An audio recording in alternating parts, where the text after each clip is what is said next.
안녕하세요. 뻔뻔한 복덕방입니다. 구독과 좋아요, 알림 설정, 회원가입 부탁드리겠습니다. 지난달만 해도 이거 29일밖에 없는 아주 짧은 달이었음에도 불구하고 무려 법정 관리에 들어간 건설사가 7곳이 넘습니다. 이거 되게 심각한 수치거든요. 2월 한 달에만 집중된 건설사 위기가 이 정도면 3월도 결코 안심할 수 없는 상황이다.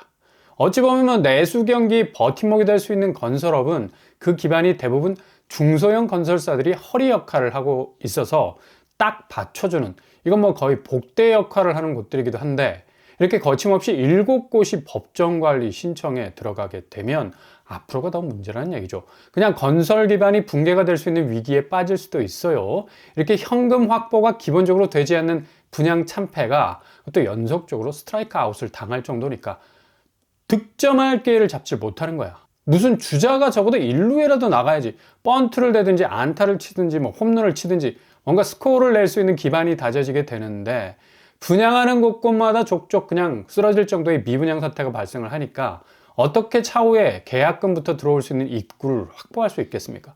그러니 당연히 현금이 마를 수밖에 없는 거고, 울며 겨자 먹기 식으로 수도권에 확보해 놓은 부지도 모두 죄다 팔려고 내놓는 형편이란 얘기입니다. 근데 지금 누가 그것도 시세보다 싸게 내놓는다 해서 그 땅을 사주겠습니까?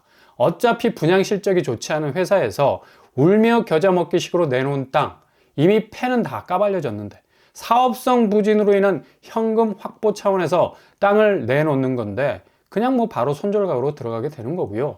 이러니 도대체 급전이 돌 수 있는 상황이 마련이 되지 않는 겁니다.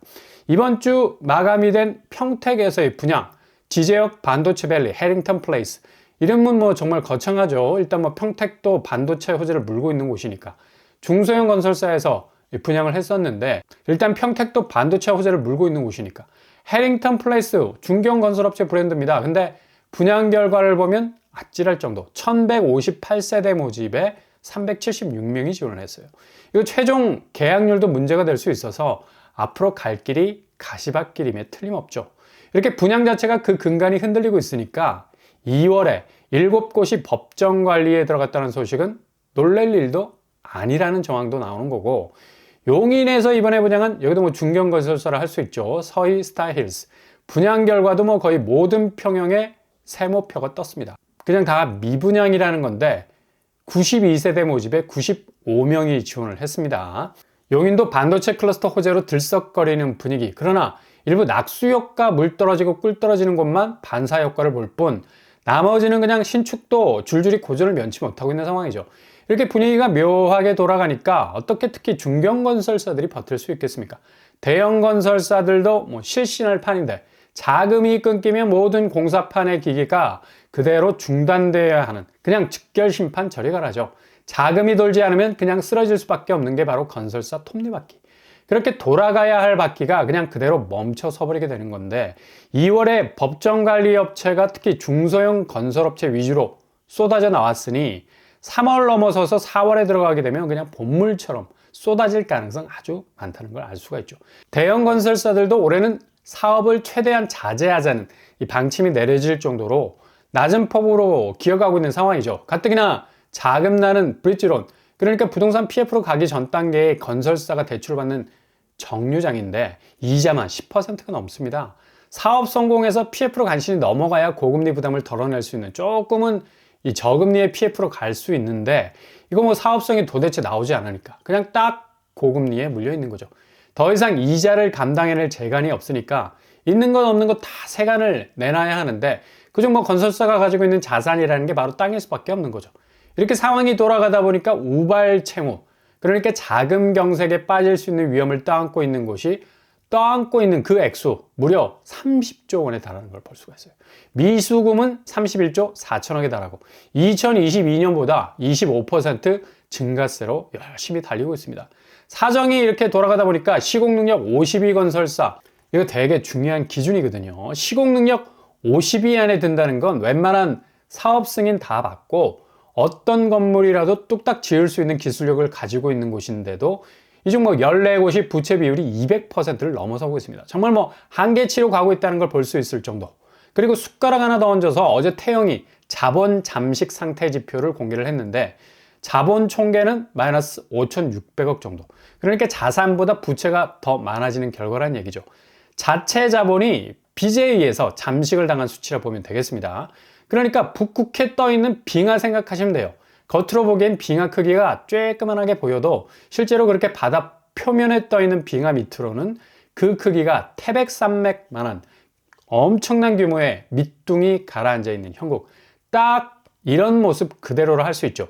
태영건설의 자본 잠식 상태 지표가 5천억 이상이라는 건 그렇게 그동안 잘 드러나지 않았던 프로젝트 파이낸싱 사업장의 예상 손실액이 표면적으로 드러난 거라 볼 수 있는데, 이렇게 워크아웃이 진행되는 와중에 속속들이 부실 지표가 나오고 있는 겁니다. 이렇게 자본 잠식이 되어버리면 유가증권 시장 공시 규정에 따라서 주식 거래가 중단되죠. 14일 오늘부터 유가증권 시장에서 거래는 일단 중단, 금융시장 거래 정지가 된다는 얘기입니다. 물론 이의 신청이 거래소에서 진행이 될 수 있는데 이 정도로 지금 태영건설의 워크아웃 과정이 혹독하다는 걸 볼 수가 있죠. 그만큼 대형 건설사들도 이렇게 버티기 어려운 유동성 위기는 중소형 건설사로서는 그냥 뭐 문을 닫아야 하는 수순으로 갈 수밖에 없는 엄청난 위기가 될 수밖에 없다는 얘기죠. 지금 이게 한국 부동산의 근간을 이루고 있는 건설사들의 대위기 현장이라 볼 수 있겠습니다. 일단 태영은 워크아웃 진행 상태에 따라서 자본 잠식이라는 건 뭐 예상되고 있었던 부분이라 실사 결과에 따라서 지표가 사뭇 달라질 수도 있는데 부실이 뭐 더 커질 수 있는 가능성도 있다는 얘기죠. 아무튼 누적된 결손금을 얼마나 출자 전환, 대주주 감자를 통해서 해소하느냐가 관건인데 더 지켜봐야 할 대목이 되겠고요. 이런 사업성 악화 해소하기 위해서 LH에서 뭐 패키지형 공모사업, 그러니까 일정한 토지 대금과 공공주택 공사비 차액만 내면 즉시 분양사업 해줄 수 있겠다는 방안인데, 일단 복잡한 거 다 빼고 10%의 금액만 내면 분양사업 해줄 수 있도록 땅을 불화해 주겠다는 건데, 근데 뭐 지금 대형 건설사들도 뭐 사업을 줄여나가는 판에 워낙 뭐 건설 경기가 쓰나미처럼 몰려오는 위기감으로 있는 패 없는 패 지금까지 다 보여줬는데, 그만큼 사업 벌여봤자 내상이 더 클 것으로 예상이 되는 건데, 아무리 이렇게 패키지형 모델 내놓고 부지 비용 절감을 위한 초기 비용을 줄여준들 누가 당장 그곳에 뛰어들어서 사업을 하겠나 이거죠. 문제는 자금입니다. 자금. 그걸 빠른 시간 내에 돌릴 수 있는 여지가 있어야 하는 건데, 이렇게 분양이 꼬로박고 있는 상황에선 현장 사업으로 승부를 보겠다는 건 엄청난 리스크가 있는 거라. 이 방안도 그리 실효성을 거두기 어려울 것으로 보입니다. 그냥 뭐 지금 부동산 건설업계는 총체적 난국입니다. 뭔가 어떤 특별한 정책 하나로 이 난국을 헤쳐나갈 만한 견인차 역할을 해줄 수 있는 게 지금 상황에선 하나도 없어요. 제일 빠른 게 금감원장 말대로 빨리빨리 한계 기업을 구조조정하는 게 제일 패스워드입니다.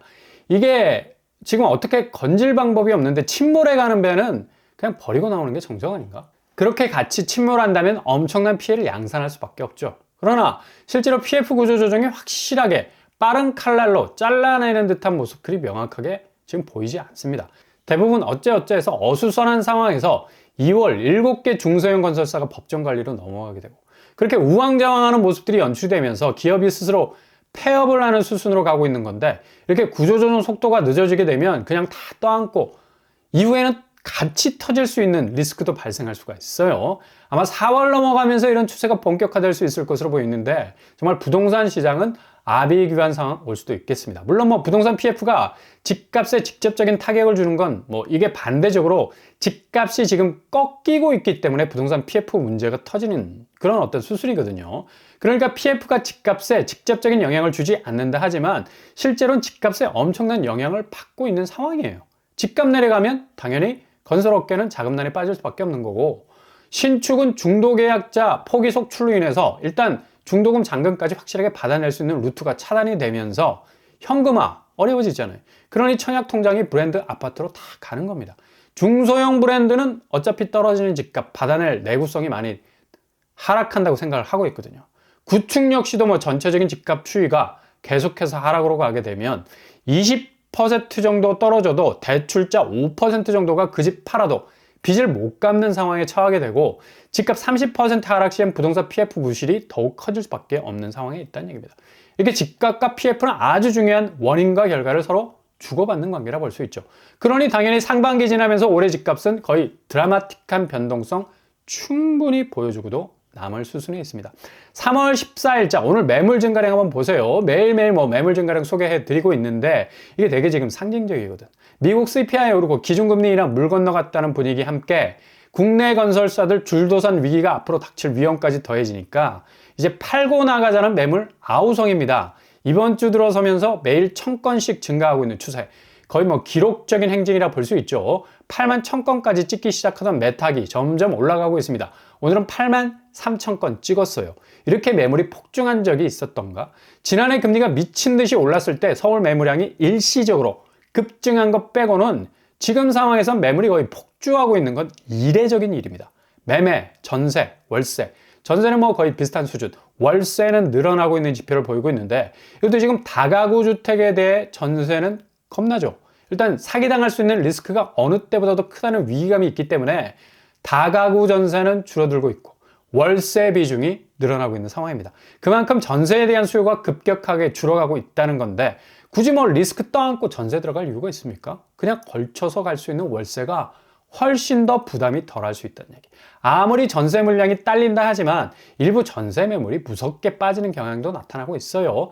핀셋 지역에만 해당되는 얘기란 얘기입니다. 수도권 전세 시장이 이로 뭐 들썩거릴 수도 있겠다는 전망도 나오는데 일단 뭐 전세 수요가 급감하는 거. 전체적인 그림을 보면 앞으로 전세가가 상승의 조종세를 약간 보일 수도 있겠지만 전체적인 부분으로 확대해 보자면 전세가가 그리 크게 치고 나가질 못한다는 건 당연합니다. 아니 매매가와 전세가가 이렇게 별개로 움직이는 아주 희한한 모습을 보이는 듯 해도 결국 뭐 매매가 이기는 전세가 없다. 동반해서 손잡고 떨어지는 수순으로 가는 건데 그리고 실제로 전세 수요가 전세에 대한 안정감이 많이 떨어질 수밖에 없어서 전세가 그리고 회전력이 빠르게 돌지는 않을 것이다. 체감도가 중요한 거지 뭐 지표상 빠지는 건 아무런 의미가 없죠. 앞으로 전세가는 더 이상 치고 나가는 드라이브를 걸 수 없는 상황에 처하게 될 가능성이 높습니다. 그러니 지금 분양시장만 봐도 3월 22일까지 청약홈이 문을 닫는 관계로 마지막 밀어내기 분양을 한 곳들 몇몇을 보면 20곳 정도가 대거 분양을 했는데 눈에 띄는 성적은 단 2곳이었습니다. 더샵, 둔촌포레 47가구 모집에 4,327건이 접수가 됐죠. 90대 1이 넘는 경쟁률. 강동구 쪽이니 그냥 뭐 묻지도 따지지도 않고 몰린 거. 그리고 분당 금호 어울림파크 74가구 모집 2,898명이 지원 39대 1의 경쟁률을 찍었습니다. 딱 2곳뿐이었어요. 나머지 15곳 이상은 울산, 강원, 경기, 인천 등등 거의 대부분 미달, 처참한 성적을 거두게 됐습니다. 이게 지금 현 부동산 시장의 상황을 너무나 잘 드러내는 단면입니다. 분양을 하는데 건설사는 현금 확보 못해. 부동산 PF 터져. 입지가 구리면 아예 통장도 안 꺼내. 명확한 호불호가 이제 더 엄격한 잣대를 들이대고 있어서 손절이라는 얘기가 나올 정도. 수요가 쪼그라든 거죠. 입주량 부족 뭐 어쩌고저쩌고 하는데 이렇게 공급이 쏟아져도 안 사. 구축에서의 매물량, 폭증이 신축에서도 고스란히 재현이 되고 있는 겁니다. 앞으로 집값은 사줄 사람이 없는 수요 손절로 인해서 더 꺾이게 되고 미국 기준금리 인하 기대감은 물 건너갔어요. 시중은행 주담대는 다시 더 올라가 금리의 봄은 여전히 오기 힘들다는 얘기죠. 대외 여건 도와주지 못하고 있는 상황입니다. 앞으로 정말 미친 상황이 펼쳐질 수도 있는 필요 충분 조건이 충분히 농축되어 있는 상황입니다.